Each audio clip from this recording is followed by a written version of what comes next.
Yung pag-uusapan nating flip phone sa ngayon ay kung hindi man yung pinakamura, isa sa pinakamurang flip phone na pwede nating mabili sa ngayon. Kasi kung i-consider natin yung presyo ng mga Samsung Galaxy Flip or yung Motorola na flip phone din, napakamahal na mga yun. Pero itong Phantom V Flip ng Tecno, 29,999 pesos lang yung regular price. Pero if ever na isa ka dun sa 150 na buyers or first 150 buyers ng phone na to, makakakuha ka pa ng up to 6,000 pesos na discount. Pero doon na lang tayo sa regular price, 29,999 pesos. Napakamura talaga ng flip phone na to. Pero gusto muna nating malaman kung ano pwede nating expect dito sa Phantom V Flip. Kumusta yung performance, camera, battery life, display, charging speed. So lahat ng pag-usapan natin, samahan nyo ako. Okay, so unboxing muna tayo. Ito yung box ng V Flip. White square na box na malapad at merong malaking letter V dun sa may gitnang harap. Tanggalin natin yung plastic. Dito sa may ilalim, yung full specs nitong V Flip. Iangat lang natin yung sticker dito sa may gilid. Tapos, pwede na natin i-open yung box. Yung una natin makikita ay yung V Flip na merong plastic na balot na may nakalagay na mga safety reminders, kasama na dyan yung screen protector na built-in sa main display. Bawal daw natin yung tanggalin. Napaka-elegante guys na itsura nitong V Flip. Meron tayo ditong mahabang sleeve na merong mga stickers, user manual, warranty card, at yung protective case na halos ka-texture ng likod ng V Flip. Dito naman sa isang box, may SIM ejector at USB-C cable for charging. Yung huling box naman ay merong charging brick na 45 watts, yung speed at USB-A yung port. O nga pala guys, disclaimer, more than a month rin nasa akin tong Tecno Phantom V Flip at mga ilang araw ko na rin siyang ginagamit ng tuloy-tuloy. So mamagbibigay ko sa inyo yung battery life na napiga ko dito, pati na rin yung everyday na performance niya. Okay, so ito guys ang ating Phantom V Flip. Yan, tinanggal ko muna yung case. So makikita ninyo na talagang leather feels yung likod, yung texture niya. Ito pala itsura niya kapag naka-unfold. Ayan. Yung mismong hinge niya medyo glossy. Fingerprint tsaka smudge magnet talaga. Pati na rin yung secondary display. Pero itong secondary display, merong built-in na screen protector. Hindi ko na muna tinanggal yan. Kasi sayang naman, tsaka medyo mahirap pang makahanap ng ganyan. Okay, so makikita ninyo na merong mga parang stitches.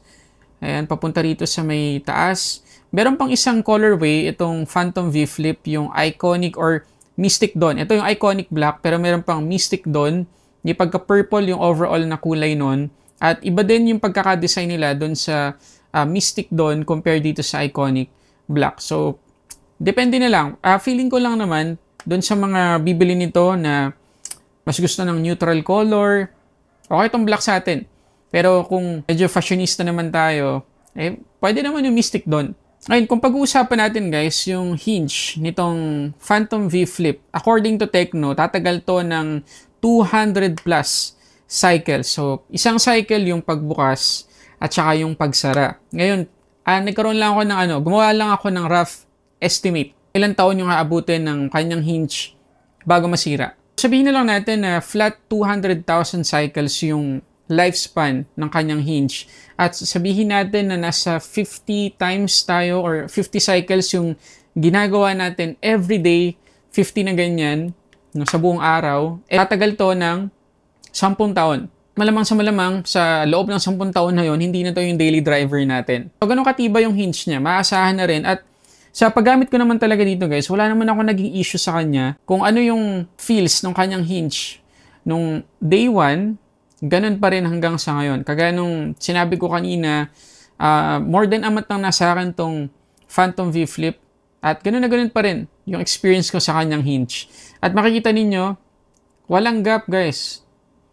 Grabe walang gap.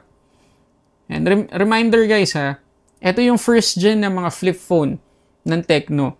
Yung ibang brand, like Samsung, ilang generation yung inabot nila para ma-achieve nila yung flip phone na walang gap.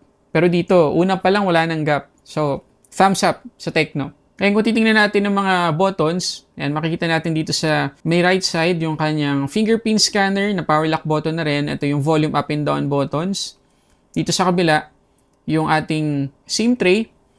Tapos dito sa may ibaba, yung ating USB-C port. Tapos yung main mic, main speaker. Tapos dito sa may kabilang part, yung secondary microphone. Yung earpiece guys, nitong Phantom V Flip ay yung secondary speaker niya. So, dual speakers yung meron tayo dito. At kung tatanungin niyo ako sa quality ng tunog ng kanyang mga speaker, okay din. Pasado rin sa akin, hindi ako nabitin sa max volume, hindi distorted, hindi compromise yung quality, kahit na medyo manipis na talaga itong Phantom V Flip. So, again, good job sa Tecno. Ngayon, pagdating dito sa main display, naka 6.9 inch tayo dito na foldable LTPO AMOLED. Full HD Plus na yung kanyang resolution, 10-bit yung kulay, 413 yung kanyang PPI, at aabot ng 1000 nits yung kanyang peak brightness. Yung secondary display naman, yung bilog sa harap, ay 1.32 inch AMOLED din, 466 by 466 yung kanyang resolution, 352 yung PPI, at aabot ng 800 nits yung peak brightness. Ngayon, pagdating guys sa color reproduction, maganda tong Tecno Phantom V Flip. According to Tecno, 100% P3 yung color coverage. So talagang accurate naman for the most part yung kulay niya. So may enjoy natin yung panonood natin dito ng movies, ng videos. Yung crease niya or yung parang lukot sa gitna. Ayan. Diba? Kita pa din. Pero compared sa ibang mga flip phone or sa mga previous generations ng mga flip phones, hindi na ganun ka-obvious yan compared dati. So sana dumating yung time at alam kong malapit na yon na yung mga crease sa mga folding phones, sa mga flip phones, ay talagang halos wala na talaga. Tapos guys, yung protection natin dito sa main display ng V Flip ay Scott UTG or Ultra Thin Glass. So meron kayong mapapansin talaga na additional layer of protection para kahit pa napi-flip, napo-fold, may protection pa rin. Hindi pa rin ganun kadaling gasgas or mabasag. Pero yung dito naman sa harap, kahit pa merong built-in na screen protector tayo dito, meron pa rin tong Corning Gorilla Glass Victus na protection. So kahit patanggalin nyo, if ever lang na ayaw nyo talaga ng screen protector dito sa harap, kung gusto nyo tanggalin, may protection pa rin. Pero i-suggest huwag nyo nang tanggalin. Sayang naman. Ngayon, pagdating sa Widevine security level, makikita ninyo, level 1. So makakapag-play tayo dito ng mga HD content sa mga streaming services. Ngayon, kung tingnan natin yung display settings, meron tayo ditong 4 na option para sa kanyang screen refresh rate. So, meron tayong 120Hz, 90Hz, 60Hz, at auto. Okay, mamaya, pag-uusapan natin kung ano yung impact sa battery life ng bawat isa sa mga option na yan. Ngayon, gaya nung sinabi ko kanina na specs ng main display natin dito sa V Flip, LTPO AMOLED yung meron tayo dito. So, according again sa Tecno, itong main display, pwedeng 120Hz bumaba up to 10Hz. Pero, sa experience ko, hindi ko talaga nagawang paabutin ng 10Hz yung main display. Kahit pa, wala na akong ginagawang activity dito, kahit hindi ko na ginagalaw, nasa 60Hz lang. Yun yung pinakamababa na naabot ko. Check nyo to. Okay, so makikita niyo ayun, bumababa ng 60Hz, diba? So, tingnan natin ngayon yung display or screen refresh rate setting natin. Ayan, naka-auto tayo. Tapos, naka-on din yung ating always on display. Ayan, bababa siya to 60Hz kapag wala na tayong activity dito sa main display, which is good. Pero, yung promise ng Tecno ay up to 10Hz. Pero, tingnan natin yung AOD or always on display. Ayan. 120Hz. 120Hz pa rin. Diba? Kapag inactivate natin ulit, 120Hz pa rin. So, siguro mapifix to ng Tecno sa mga susunod na software update. Pero dito sa secondary display, ayun, makikita nyo na naka 60Hz naman tayo. At marami na tayong magagawa kahit dito pa lang sa secondary display. So, una sa lahat, ayun, makikita natin yung ating time, yung date, tsaka kung ano yung battery life na natitira dito sa ating V Flip. Kapag dinoble tap natin or in-unlock natin sa fingerprint yung V Flip, yan, meron tayong animation dito or pet na pwedeng piliin, pwedeng parrot, pwedeng aso, pwedeng pusa. Depende sa atin. Depende sa preference natin. Tapos kapag dinouble tap natin yan, lalabas yung pet. Tapos, pwede tayong mag-check ng notification, pwede tayong mag-check ng weather, pwede rin nating i-activate yung camera, pwede tayong mag-take ng photos dito or kumuha ng videos. Tapos, stopwatch, meron din, alarm, mag-sound recording kung gusto natin, or mag-add ng widget. Okay, depende yan sa preference natin. Lahat yan mako-customize natin sa settings. Pero if ever na ayaw natin ng mga pets na ma-activate dito sa ating Phantom V Flip, pwede naman tayo mamili doon sa mga watch faces or doon sa clock faces na nasa settings pa rin. At kapag charge natin itong Phantom V Flip na naka-close, makikita rin natin na ang ganda ng animation. Tapos kapag may nagko-call sa atin, pwede na rin natin ditong i-answer yung call or mag-reply gamit yung quick reply. Pwede rin tayo mag-take ng selfie dito o kaya ng TikTok video kung gusto natin. May tayo agad, may instant na phone stand kasi nga pwede natin tong i-open lang ng half para siyang maliit na laptop. So kahit pa hindi na tayo magdala ng tripod if ever or monopod, if ever na gusto nating mag-shoot ng vlog, pwede dito sa Phantom V Flip. At itong Phantom V Flip, hindi rin nakakaasiwang ilagay sa pocket natin, lalo na kung nakapantalon tayo or naka-shorts, kasi hindi siya ganun kalaki, hindi rin siya ganun kakapal. Pagdating sa performance, naka-iOS 13.5 tayo dito on top of Android 13, Dimensity 8050 yung ating chipset, 8GB yung ating RAM at 256GB, UFS 3.1 yung ating storage. So by default, yung MEMFusion natin dito sa Phantom V Flip ay naka-on. So tingnan natin yung effect kung naka-on or naka-off yung MEMFusion or virtual RAM dito sa Phantom V Flip. Okay, so ito yung Antutu score natin kapag naka-on yung MEMFusion tapos naka-auto yung ating refresh rate 555,342. Well, not bad, pero try natin i-off yung virtual RAM. Naging 602,668. So, medyo malaki talaga yung difference pagdating sa performance kapag hindi natin ginamit yung virtual RAM dito sa Phantom V Flip. Ngayon, sinubukan ko naman na habang naka-off yung virtual RAM natin dito sa Phantom V Flip ay isinet ko to 120Hz yung ating refresh rate. Tingnan nyo yung Antutu score. 803,571.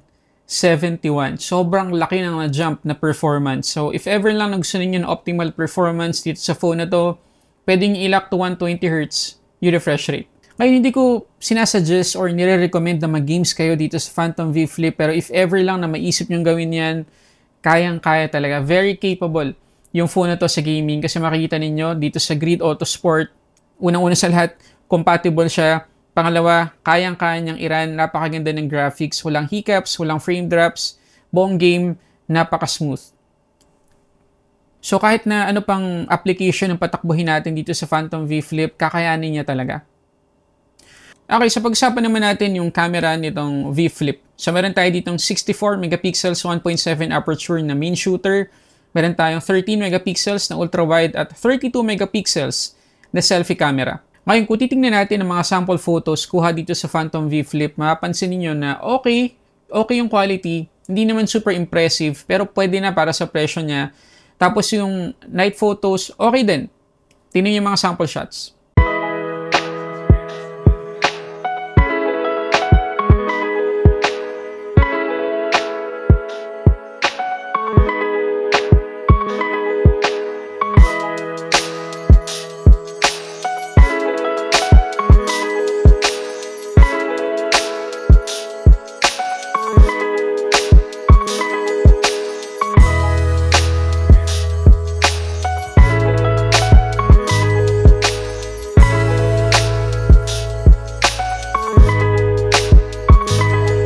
So ito yung ating 1080p 30 frames per second na video recording dito sa ating Phantom V Flip. Gamit yung main camera kasi naka-close ngayon ng ating V Flip. So ayun, ginagamit natin yung main shooters. So ang isa sa mga gusto ko sanang ma-improve ng Tecno sa mga susunod na software update nila, ang max video recording lang or max resolution na pwede nating i-record dito sa main camera kapag naka-close yung ating V Flip ay 1080p. Kahit pa iset natin to 4K dun sa settings before tayo mag-shoot dito sa main camera, before natin i-close yung ating V Flip, ganun pa rin. Ano pa rin siya, mako-convert pa rin siya to 1080p. So sayang naman. So mas maganda sana kung kaya ng 4K kahit pa naka-close yung ating V Flip. So siguro isa sa mga reason kung bakit nila ginawa yon dahil sa thermals, hindi ako sure. Pero sana nga sa mga susunod na software update, magkaroon ng option na maset yung specific resolution dito sa main camera kapag nag-shoot ng video recording kapag naka-close yung ating V Flip. Okay, pagdating sa quality, syempre okay. Lalo na kung outdoor tayo, mas maganda yung magiging quality natin. Kasi nga, main camera to. Pero i-check natin yung quality kapag ginamit natin yung selfie camera kapag naka-unfold. Okay, so ito naman yung ating 2K 30 frames per second na video recording dito sa selfie camera ng Phantom V Flip. Yun nga, kung gusto natin ng stabilization, magda-downscale siya to 1080p. So, okay naman ang quality. Mas gusto ko syempre yung main camera, yung quality ng main camera. Pero pwede na, kasi 2K naman na yan. Kayo guys, ano masasabi nyo? Comment kayo dyan sa baba. Okay, so huling pag-usapan natin tungkol dito sa Phantom V Flip ay yung kanyang battery performance. At ito talaga yung isa sa primary na compromise sa mga flip phones. Actually, kahit sa mga foldable phones talaga in general, battery life talaga yung compromise. Kasi nga, syempre, manipis. So, etong Phantom V Flip ng Tecno ay isa sa mga flip phone sa ngayon na may pinakamalaking battery capacity. 4,000 mAh, 45 watts yung kanyang charging speed. Yung mga flip phones ng Samsung sa ngayon parang less than 4,000 mAh yung battery capacity. Although hindi naman nalalayo talaga sa real life performance yung battery ng Samsung na bagong yung Flip 5 saka dito sa Phantom V Flip. Pero good to know talaga na umabot ng 4,000 mAh yung capacity natin. So, kung maulit ako ng iba't ibang SOT depende sa scenario. So, check natin. Okay, so ito yung SOT na nakuha natin kapag naka-auto refresh rate tayo at naka-on yung MEMfusion. 9 hours and 4 minutes lang. Ngayon, subukan natin i-off yung MEMfusion pero auto pa rin yung refresh rate. Nag-improve naman kahit pa paano, naging 9 hours and 20 minutes yung SOT natin. Ngayon, itry nating ilock lang to 60 Hz yung refresh rate. Naging 8 hours and 47 minutes na lang. So, bumaba pa lalo. So, hindi ko nire-recommend na gawin nating 60 Hz yung refresh rate nitong V Flip. Ito naman yung pinakamalaking SOT na nakuha natin dito sa Phantom V Flip kapag nilock natin to 90 Hz lang yung refresh rate. 9 hours and 41 minutes. So, almost 10 hours na. Ngayon, ilock natin to 120 Hz. Tingnan natin kung ano mangyayari. Okay, ito naman yung pinakamababang SOT na nakuha natin. 7 hours and 49 minutes. Ngayon, pagdating naman sa charging speed, 14 to 100%, 53 minutes yung inabot. Well, not bad. Mabilis na rin yun. At kung tatanungin nyo ako kung ilang SOT na kukuha ko dito or ilan yung tinatagal ng battery nitong Phantom V Flip sa isang charge kapag ginamit ko siya ng ng normal lang. Yung social media applications, YouTube, mga ganun lang. 1.5 days. Kayang-kaya naman. Yun ay kapag naka-wifi ako. Pero kapag naka-data ako, 1 whole day kaya.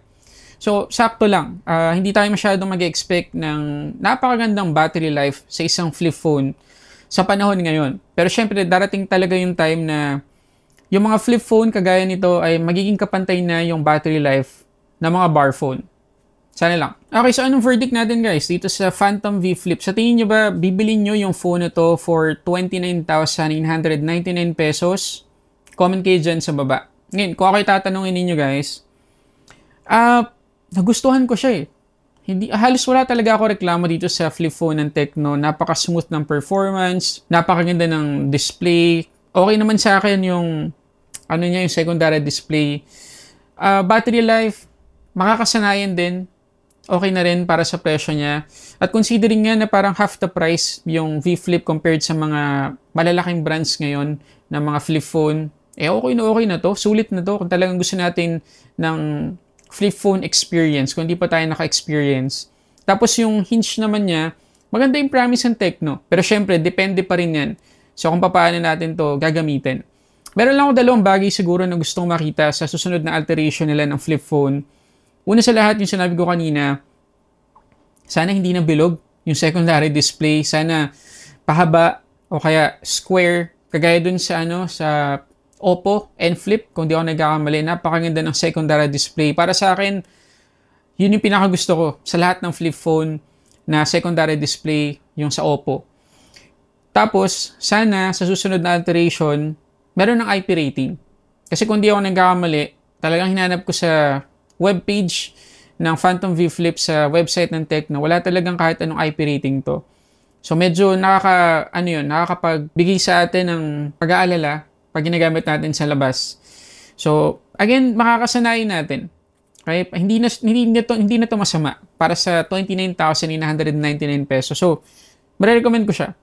Nandiyan yung link sa description box sa baba. At if ever na meron pa kayong tanong tungkol dito sa Phantom V Flip ng Tecno, comment nyo lang dyan sa baba. At kung ayaw nyo talaga siyang bilhin, bakit? Sabihin nyo rin dyan sa baba. Maraming salamat sa panonood. Para sa samot-saring unboxing reviews, this is Sulit Tech Reviews.